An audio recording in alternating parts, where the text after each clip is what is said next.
Hello दोस्तों, welcome to phone study. जैसा कि हम लोगों का आज थर्टीनथ डे है। ठीक है, हम लोग इसके पहले 12 और वीडियोस कर चुके हैं, जिनमें हमने हर वीडियो के अंदर 20-20 क्वेश्चंस किए थे। तो ठीक है, आज हमारा 13th डे है। आज हम फिर से 20 क्वेश्चंस करने वाले हैं। जिन लोगों ने इस वीडियो को लाइक नहीं किया है, लाइक कर दे, और इस चैनल को अगर सब्सक्राइब नहीं किया है तो प्लीज़ सब्सक्राइब कर दें। वीडियो ज़्यादा से ज़्यादा शेयर करें ताकि ज़्यादा से ज़्यादा लोगों की इससे हेल्प हो सके। ठीक है, तो चाइल्ड डेवलपमेंट एंड पेडागोजी का हमारा सब्जेक्ट है, और हम लोग वर्ग 3 से रिलेटेड क्वेश्चंस देखने वाले हैं। हमने इसके पहले सारे वीडियोस के अंदर बहुत सारे महत्वपूर्ण क्वेश्चंस करवाए हैं, जिससे वो सारे क्वेश्चंस भी आपके कवर हुए हैं जो प्रीवियसली एग्ज़ाम्स के अंदर देखे गए हैं। आपको बहुत हेल्प मिलेगी, वीडियोस में बने रहें। इस तरीके के वीडियोस हम और भी आपको लेके आएंगे, और आपको रेगुलर बेसिस पे इस तरह के वीडियोस मिलते रहेंगे। तो बिना किसी देरी के देखते हैं हम लोग हमारा फर्स्ट क्वेश्चन। और हमारा फर्स्ट क्वेश्चन है, यदि आपके द्वारा पढ़ाया गया पाठ बच्चों को अच्छी तरह समझ में न आया हो तो आप इसके ऑप्शन से अ अपनी विधि में सुधार करेंगे, ब उन्हें गाइड से पढ़ने को कहेंगे, स किसी और से पढ़ने को कहेंगे, या द ट्यूशन पढ़ने की सलाह देंगे। तो आपके पास में 10 सेकेंड है इसका आंसर करने के लिए। जल्दी से जल्दी इसका आंसर करें और कमेंट बॉक्स के अंदर लिखें। ठीक है, यदि आपके द्वारा पढ़ाया गया पाठ बच्चों को अच्छी तरह समझ में न आया हो तो आप देखते हैं इसका आंसर। समय पूरा हो चुका है, आसान सा प्रश्न था। इसका आंसर है अपनी विधि में सुधार करेंगे। स्वाभाविक सी बात है, अगर किसी बच्चे को समझ में नहीं आया हो तो हम लोग क्या करेंगे कि हमारे पढ़ने का जो तरीका है हम उसके अंदर तब्दीली करेंगे, उसमें सुधार करेंगे। तो ये सबसे महत्वपूर्ण चीज़ है, आपको ध्यान रखना है। इस तरीके के क्वेश्चंस प्रीवियसली पूछे गए हैं, और भी आपको आगे आने वाले सेशंस के अंदर मैं आपको ज़्यादा से ज़्यादा क्वेश्चंस कराने की पूरी कोशिश करूँगा। देखते हैं क्वेश्चन नंबर 2। और क्वेश्चन नंबर 2 है, उपहार का संबंध है। इसके ऑप्शन है अ मॉन्टेसरी विधि से, ब खेल विधि से, स किंडरगार्टन विधि से, द इनमें से कोई नहीं। ध्यान से क्वेश्चन को पढ़ें और ऑप्शंस को पढ़ें, आसान है। जल्दी से इसका आंसर करें। 10 सेकंड का समय शुरू हो चुका है। उपहार का संबंध है मॉन्टेसरी विधि से, खेल विधि से, किंडरगार्टन विधि से, या इनमें से कोई नहीं। तो इसका आंसर है किंडरगार्टन विधि से। उपहार का संबंध है किंडरगार्टन विधि से। किंडरगार्टन विधि से रिलेटेड मैं बहुत सारे क्वेश्चंस आपको पहले भी करवा चुका हूँ। किंडरगार्टन विधि किसने दी है और कौन सा साइंटिस्ट का नाम है आपको पता होगा। ठीक है, और आपको पता है तो कमेंट बॉक्स के अंदर लिखें, जिससे आपको एक बार फिर पता चल जाए कि हाँ आपका आंसर सही है या गलत है। तो देखते हैं अगला क्वेश्चन बिना किसी देरी के, क्वेश्चन नंबर 3। और क्वेश्चन नंबर 3 है, खेल विधि द्वारा शिक्षा का अर्थ है। इसके ऑप्शन से अ खेल द्वारा मनोरंजन, ब खेल की शिक्षा, स खेल क्रिया द्वारा शिक्षा, या द इनमें से कोई नहीं। तो आपके पास में हर बार की तरह 10 सेकेंड है, फटाफट से इसका आंसर करें। ठीक है, तो इसका आंसर देखते हैं हम लोग। खेल विधि द्वारा शिक्षा का अर्थ है खेल द्वारा मनोरंजन, खेल की शिक्षा, खेल क्रिया द्वारा शिक्षा, या इनमें से कोई नहीं। ठीक है, तो इसका आंसर है खेल क्रिया द्वारा शिक्षा। तो दोस्तों, जिन लोगों के दिमाग में अगर ये चीज़ है कि यह परीक्षा कब होगी या किस स्थिति में होने वाली है, तो मैं आपको बता दूं, एक खुशखबरी है। पहले मध्य प्रदेश के अंदर सरकार स्थिर नहीं थी, अभी फ़िलहाल की कंडीशन में स्थिर हो चुकी है। आज पॉसिबिलिटीज़ है कि कैबिनेट भी अच्छी तरीके से बन जाएगा और फिर शिक्षा मंत्री भी घोषित हो जाएंगे। तो उसमें सबसे बड़ा फ़ायदा हम लोगों का होने वाला है, क्योंकि उपचुनाव में सरकार कोशिश करेगी कि ज़्यादा से ज़्यादा रोज़गार हम दिखाएं, या उपचुनाव से पहले हम लोग ज़्यादा से ज़्यादा भर्ती कराने की कोशिश करें। तो हो सकता है कि आपकी परीक्षा भी समय पे हो जाए और जल्दी ही हो। तो आपकी प्रिपरेशन आपको अच्छे से अच्छी रखनी है, ताकि आपकी परीक्षा तब जभी भी हो आप अच्छे से उसका आंसर कर पाए। तो ठीक है, अब हम लोग देखते हैं आज का क्वेश्चन नंबर 4। विनेट का विधि में शिक्षण किया जाता है। इसके ऑप्शन है अ व्यक्तिगत शिक्षण, ब कक्षा शिक्षण, स परंपरागत शिक्षण, या द सामूहिक शिक्षण। तो इसके ऑप्शंस आपने अच्छे से पढ़े होंगे। 10 सेकेंड है इसका आंसर करने के लिए, फटाफट से इसका आंसर करें। विनेट का विधि में शिक्षण किया जाता है। तो देखते हैं इसका आंसर है कक्षा शिक्षण। विनेट का विधि में शिक्षण किया जाता है कक्षा शिक्षण। तो आसान सा प्रश्न था, आपको सिर्फ याद रखना है। देखते हैं अगला प्रश्न, क्वेश्चन नंबर 5। क्वेश्चन नंबर 5 है, धर्मनिरपेक्षता का शिक्षा पर निम्नांकित प्रभाव है।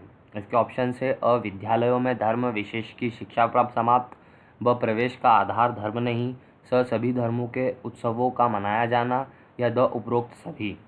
तो आसान सा प्रश्न है, सिर्फ ऑप्शंस पढ़ने हैं आपको, इसका आंसर करना है। और यही खासियत है चाइल्ड डेवलपमेंट एंड पेडागोजी की, बाल विकास एवं शिक्षा शास्त्र की, कि इस तरीके के आसान आसान प्रश्न भी आपको देखने को मिलते हैं, तो आपको ध्यान रखना है। देखते हैं इसका आंसर। इसका आंसर है उपरोक्त सभी। तो धर्मनिरपेक्षता का शिक्षा पर निम्नलिखित प्रभाव है। तो विद्यालयों में धर्म विशेष की शिक्षा समाप्त, प्रवेश का आधार धर्म नहीं, या सभी धर्मों के उत्सवों का मनाया जाना। तो ये सारी ही चीज़ें फॉलो करनी है, या एक अच्छी शिक्षा के लिए जो धर्म निरपेक्षता पर शिक्षा का प्रभाव है, उसके लिए तीनों ही महत्वपूर्ण हैं। देखते हैं अगला प्रश्न, क्वेश्चन नंबर 6। क्वेश्चन नंबर 6 है, लोकतंत्र में विद्यालय को यह बनना चाहिए। इसके ऑप्शन है अ राजनीति प्रशिक्षण हेतु, ब धार्मिक व आध्यात्मिक केंद्र, स सामुदायिक केंद्र, या द खेलकूद का केंद्र। तो इसके ऑप्शन का जो भी आंसर है, इसका आंसर आप लिखें कमेंट बॉक्स के अंदर। आपके पास में 10 सेकंड है। लोकतंत्र में विद्यालय को यह बनना चाहिए, ध्यान से इसका आंसर करें, ठीक है, बहुत महत्वपूर्ण प्रश्न है। तो देखते हैं इसका आंसर। इसका आंसर है सामूहिक केंद्र। तो एक शिक्षा सामूहिक केंद्र के रूप में ही जो भी विद्यालय है वो सही माना जाएगा लोकतंत्र के अंदर, क्योंकि हर धर्म, हर जाति, हर वर्ग के इंसान को शिक्षा ग्रहण करने का पूरा हक है, ठीक है। तो एक सामूहिक केंद्र जो होगा वो एक लोकतंत्र में विद्यालय के लिए एक सही डेफिनेशन या सही परिभाषा होगी, ठीक है। देखते हैं अगला प्रश्न, क्वेश्चन नंबर 7। क्वेश्चन नंबर 7 है, नवोदय विद्यालयों में कुल सीटों का कितना प्रतिशत ग्रामीण छात्रों में प्रवेश दिया जाता है। तो आपको ये इस तरीके के स्टैटिस्टिक्स के भी क्वेश्चंस पूछे जाते हैं, ठीक है। इसके ऑप्शन है अ 65%, ब 75%, स 80%, या द 90%। तो इसका आंसर करें। 10 सेकेंड है आपके पास में। नवोदय विद्यालय में कुल सीटों का कितना प्रतिशत ग्रामीण छात्रों में प्रवेश दिया जाता है। तो ग्रामीण एरिया के हिसाब से कितना प्रतिशत फिक्स है, तो इसका आंसर है 75%। नवोदय विद्यालय में कुल सीटों का 75% जो है वो ग्रामीण छात्रों में प्रवेश दिया जाता है। तो नवोदय, जैसा आपको पता होगा, जवाहर नवोदय विद्यालय बड़ा ही माना जाना सेंट्रल गवर्नमेंट का स्कूल रहता है। उसके अंदर सारी फैसिलिटीज़ रहती है, स्पेशली हॉस्टल्स के द्वारा ये स्कूल रन किया जाता है। सेंट्रल गवर्नमेंट का स्कूल है, और अच्छे से शिक्षा और सारी चीज़ें एक छात्र को प्रदान की जाती है। अच्छा स्कूल है।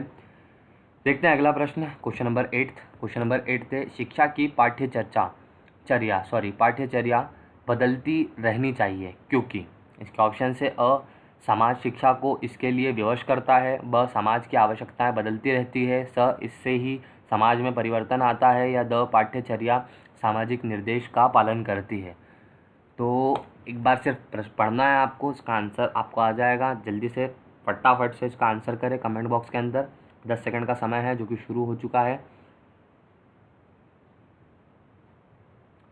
तो ठीक है, आपने पढ़ लिया होगा प्रश्न अच्छे से। इसका आंसर देखते हैं। इसका आंसर है समाज की आवश्यकताएं बदलती रहती है।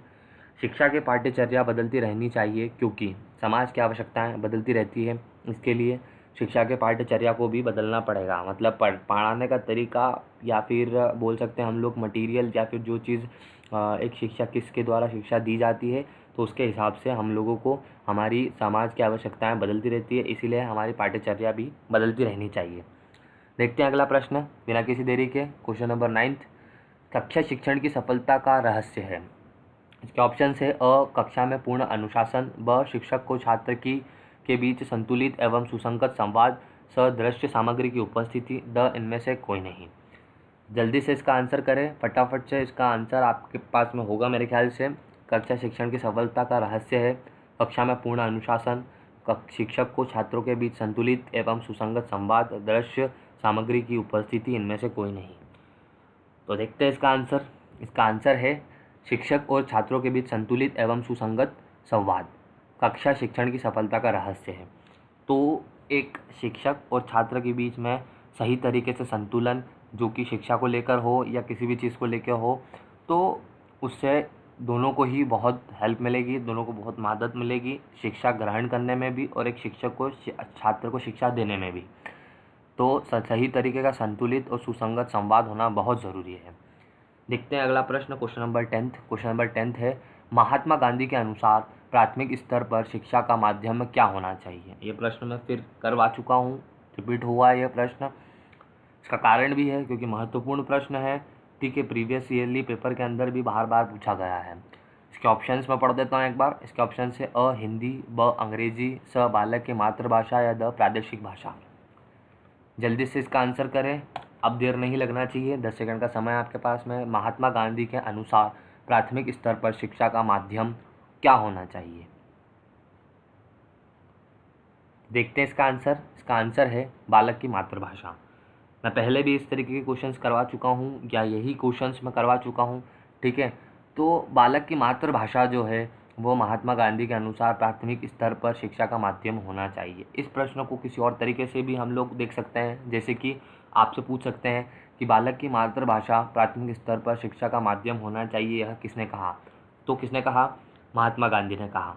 आपको पता होना चाहिए, प्रश्न को किसी भी तरीके से तोड़ मरोड़ कर कैसे भी बताएं, लेकिन आपको उसका आंसर पता होना चाहिए। अगर आपने सही तरीके से पढ़ा होगा तो आपको ज़रूर पता होगा। देखते हैं अगला प्रश्न, क्वेश्चन नंबर 11th, ठीक है। आधुनिकीकरण में निम्नांकित विचार सम्मिलित है। इसके ऑप्शन से अ समाजवाद, ब धर्मनिरपेक्षता, स विज्ञान व तकनीक का प्रयोग या द उपरोक्त सभी।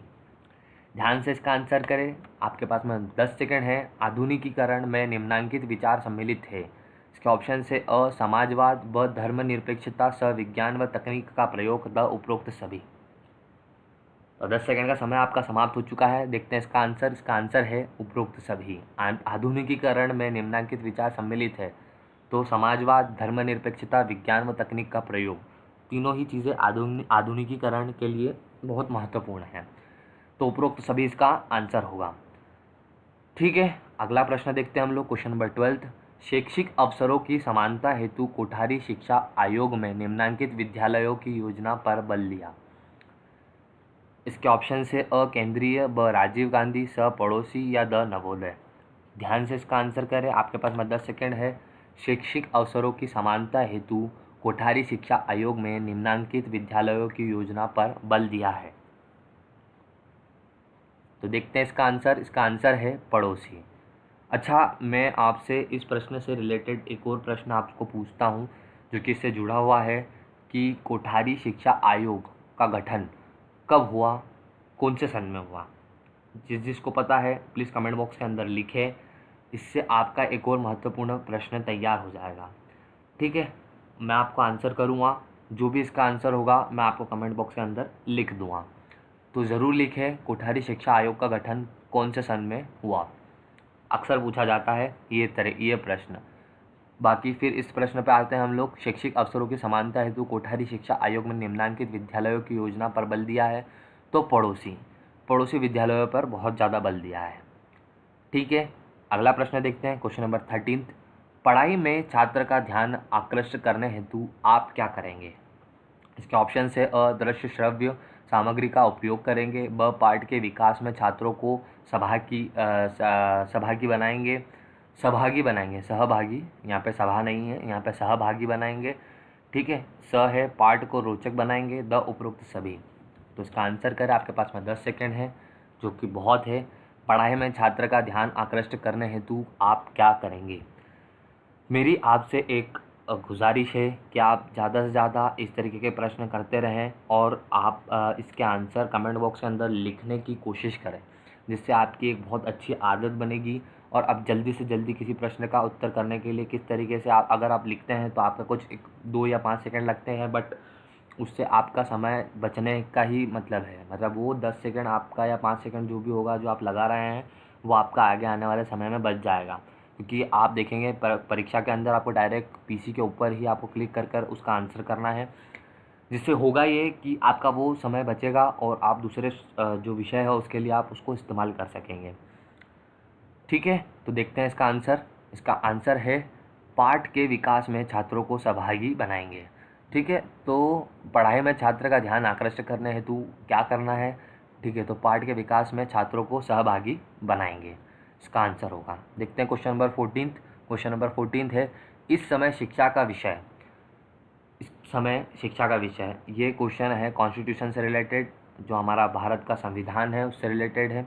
इसके ऑप्शंस है अ संघ सूची में है, ब संवर्ती सूची में है, स राज्य सूची में है या द किसी भी सूची में नहीं है। तो ये बहुत महत्वपूर्ण प्रश्न है, आपको इसके बारे में ज़रूर पता होना चाहिए। तो देखेंगे इसका आंसर, लेकिन उससे पहले आप आंसर कीजिए, 10 सेकंड है आपके पास में। इस समय शिक्षा का विषय है, इसके ऑप्शन से संघ सूची में, समवर्ती सूची में, राज्य सूची में या किसी भी सूची में नहीं है। देखते हैं इसका आंसर। इसका आंसर है समवर्ती सूची में।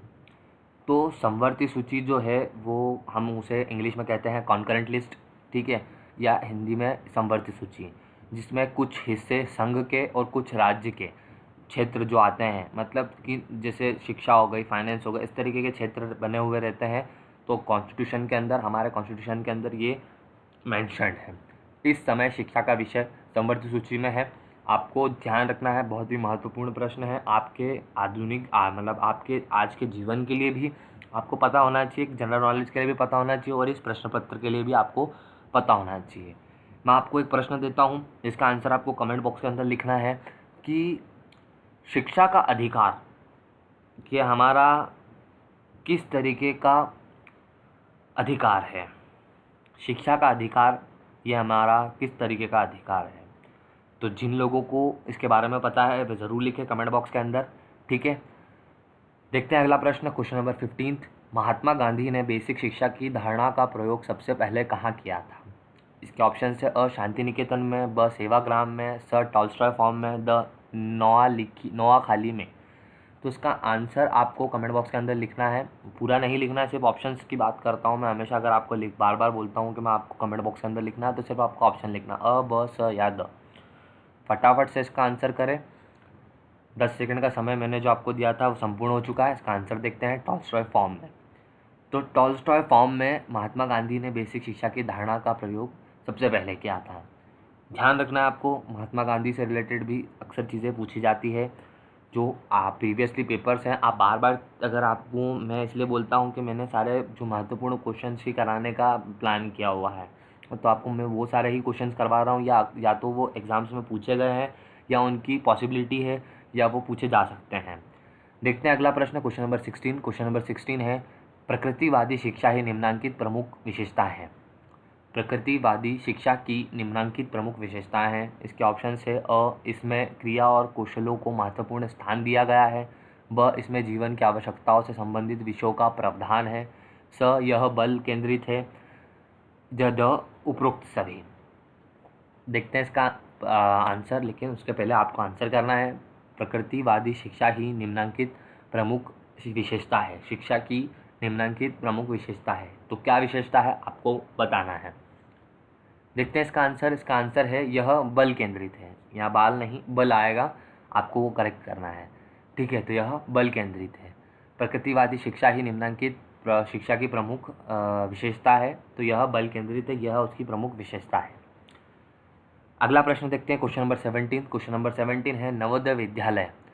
देखा आपको नवोदय से आज मैंने 2 से 3 प्रश्न दिए हैं, ठीक है, जो कि अक्सर पूछे जाते हैं परीक्षाओं के अंदर। नवोदय के बारे में भी आपको संपूर्ण जानकारी होना चाहिए, ये किसके अंडर आता है, कैसे काम करता है, और नवोदय के अंदर कितना प्रतिशत ग्रामीण का और कितना प्रतिशत शहरी छात्रों के लिए आरक्षित होता है। इसके ऑप्शंस है नवोदय विद्यालय, जो मैं आपको प्रश्न पढ़ देता हूँ फिर से। नवोदय विद्यालय, इसके ऑप्शन है ग्रामीण बच्चों के लिए है, ब केवल शहरी बच्चों के लिए है, स ग्रामीण और शहरी दोनों स्थानों में मेधावी छात्रों के लिए है, या द उन बच्चों के लिए जो सैनिक बनने के इच्छुक होते हैं। तो इसका आंसर करें, 10 सेकेंड है आपके पास में। नवोदय विद्यालय है, किसके लिए है आपको बताना है। और आप अगर बताना चाहें तो आप ये भी बता सकते हैं कि कितना प्रतिशत किस तरीके के छात्र के लिए आवंटित है। देखते हैं इसका आंसर। इसका आंसर है ग्रामीण और शहरी दोनों स्थानों में मेधावी छात्रों के लिए है। अच्छा, मेधावी का मतलब जो होनहार है, और उससे मतलब ये है कि हम देखते हैं कि नवोदय विद्यालय में जब हम लोगों को एंट्री लेना रहती है या फिर हम लोगों को एडमिशन लेना पड़ता है, तो उसके लिए एक एग्ज़ाम होती है। तो अगर आप एग्ज़ाम क्लियर करेंगे तभी आप नवोदय के अंदर शिक्षा ग्रहण कर पाएंगे। तो इसीलिए बोला जाता है कि नवोदय स्कूल्स के अंदर ग्रामीण और शहरी दोनों स्थानों के मेधावी छात्रों के लिए ही है नवोदय। तो 75% ग्रामीण के लिए है और 25% जो शहरी है उनके लिए है, ठीक है। 75% वाला क्वेश्चन इसके पहले मैं आपको करवा चुका हूँ, ध्यान रखिएगा, बहुत महत्वपूर्ण है। क्वेश्चन नंबर 18 देखते हैं, आदर्शवाद के अनुसार शिक्षा का उद्देश्य निम्नलिखित है। इसके ऑप्शन है अ व्यक्ति को जीवन संघर्ष में के योग्य बनाना, ब स्वानुभव द्वारा सीखना, या स व्यक्तित्व में निहित शक्तियों का पूर्ण विकास, द वर्तमान जीवन को सुखी और समृद्ध बनाना। तो इसका आंसर आपको करना है, जल्दी से कमेंट बॉक्स के अंदर लिखें। आदर्शवाद के अनुसार शिक्षा का उद्देश्य निम्नलिखित है। इसके ऑप्शंस मैंने आपको पढ़ के बता दिए हैं, फटाफट से इसका आंसर करें। आपके पास मैं 10 सेकंड का जो समय दिया था मैंने वो भी ख़त्म हो चुका है। देखते हैं इसका आंसर। व्यक्तित्व में निहित शक्तियों का पूर्ण विकास। आदर्शवाद के अनुसार शिक्षा का उद्देश्य निम्नलिखित है। व्यक्ति में निहित शक्तियों का पूर्ण विकास। तो आपको ध्यान रखना है, इस तरीके का प्रश्न अक्सर पूछा जाता है। प्रश्न नंबर 19, बुनियादी शिक्षा। इसका ऑप्शन है अ प्रिय प्रधान है, ब छात्र प्रधान है, स हस्तशिल्प प्रदान है, द उपयुक्त तीनों। फटाफट से इसका आंसर करें कमेंट बॉक्स के अंदर। तो आपके पास में 10 सेकंड है। बुनियादी शिक्षा, प्रिय प्रधान, छात्र प्रधान, हस्तशिल्प प्रधान या उपयुक्त तीनों। देखते हैं इसका आंसर। इसका आंसर है उपयुक्त तीनों। तो प्रिय प्रधान भी है, छात्र प्रधान भी है और हस्तशिल्प प्रधान भी है। बुनियादी शिक्षा जो बेसिक एजुकेशन हम जिसे कहते हैं, आपको ध्यान रखना है। क्वेश्चन नंबर 20 देखते हैं। क्वेश्चन नंबर 20 है, कक्षा शिक्षण में दृश्य सामग्री का प्रयोग करने में आप किस बात का ध्यान रखेंगे? अ उसे नाटकीय ढंग से प्रस्तुत करेंगे, ब वह पाठ्य विषय के अनुरूप हो, स वह बच्चों को अज्ञात की ओर ले जाने वाली हो, या द उसके बारे में बच्चों को पहले से बताएंगे। तो फटाफट से इसका आंसर करें। आपके पास में 10 सेकंड है। कक्षा शिक्षण में दृश्य सामग्री का प्रयोग करने में आप किस बात का ध्यान रखेंगे?